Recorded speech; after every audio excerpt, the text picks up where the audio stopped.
A top fear named by senior citizens is fear of falling. It often begins a downward spiral from injury to hospitalization, even death. Balance is so important because it's part of our everyday life. Every movement that we make necessitates good balance. Finding a source of instability takes detective work. Entry-level balance tests determine whether someone has a weakness but doesn't pinpoint the underlying cause. Important when it comes to treatment. We do tests where we're looking at a person's eye movements to determine if there's any abnormal eye movements that can indicate problems with the inner ear. We look at their strength to see if there's any lower extremity or leg weakness. We look at sensation, we look at reflexes. To truly look at balance, therapists are going high-tech, using both standing simulators and sit-down sensory tests, which focus on vision. The dynamic visual acuity test looks at how well the patients can stabilize their eyes on a target with their head moving. Sounds easy, but it can be difficult to follow. I know because I tried it. Keep moving that same speed,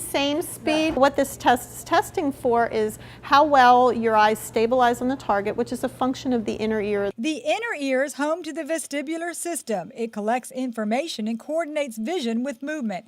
Abnormalities can be helped with physical therapy. We can make tremendous improvements in balance depending upon what factors are causing their unsteadiness. As we get older, people think that having balance problems and falling is normal. It is not normal and not acceptable. By focusing on balance, patients can see real improvements in their own standing. For Lee Memorial Health System, I'm Amy Osher.